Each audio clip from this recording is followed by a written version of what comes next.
दोस्तों, स्वागत है आपका कहानी सीरीज पार्ट 2 में। अगर आपने पार्ट 1 नहीं देखा है तो कृपया करके चैनल पर जाके देख लीजिए। और फिर भी मैं उस ताव की तरफ बढ़ता गया। मैं चूल्हे के बिल्कुल नज़दीक गया और चूल्हे में दाहिना पैर रखकर खड़ा हुआ और चीखने चिल्लाने लगा। मेरी माताजी और बहन कपड़े धोकर वापस आ ही रहे थे। मेरी माँ की नज़र मुझ पर पड़ी और वो मेरी दिशा में भागने लगी। लेकिन जब तक वो मुझे चूल्हे से दूर करती तब तक मेरा दाहिना पैर घुटने तक और आगे का पूरा पंजा जल चुका था। मेरी हालत देखकर मेरी माँ की हालत मुझसे भी बुरी थी।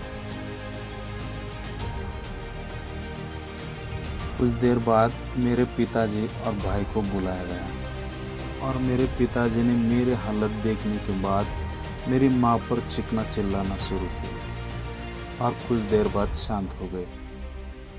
अब मुझे हॉस्पिटल ले जाने की तैयारी की गई। उस वक्त यातायात के लिए ज़्यादा साधन नहीं हुआ करते थे, तो मेरे पिताजी ने मुझे साइकिल पर हॉस्पिटल ले जाना उचित समझा और मेरी माँ को लेकर निकल पड़े। जैसे कि उस वक्त लोगों को ज़्यादा रोजगार नहीं था और मेरे पिताजी भी कुछ खास काम नहीं करते थे,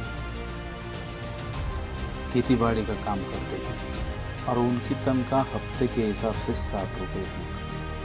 तो उनके पास अच्छे हॉस्पिटल में मेरा इलाज करने के लिए पैसे नहीं थे, इसलिए वो मुझे श्री रामपुर के खैराती अस्पताल में ले गए।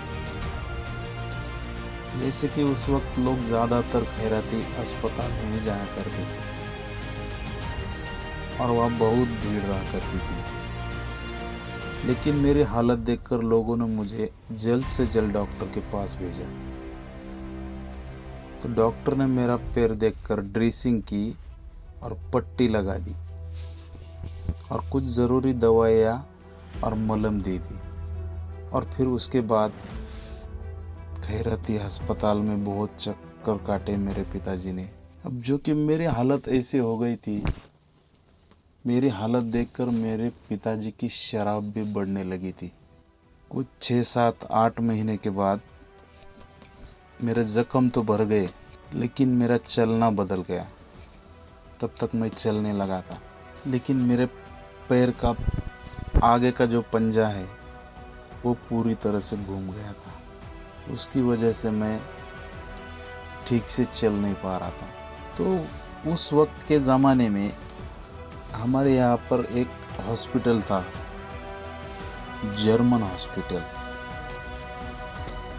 उस दौर में उस हॉस्पिटल में जो डॉक्टर्स, नर्स थे वो सब जर्मन के थे। उस वक्त में वहाँ खर्चा करने के लिए 2-3 हज़ार रुपये की ज़रूरत थी, लेकिन भगवान की मेहरबानी से मेरे पिताजी के पास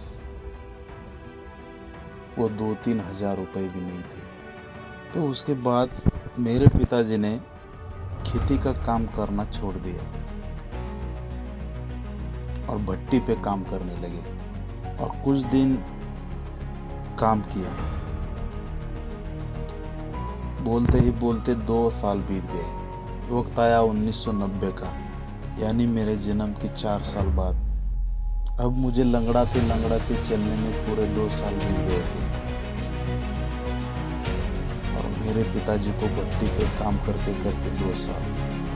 मेरे पिताजी ने सोचा क्यों ना मेरे पैर का ऑपरेशन किया जाए।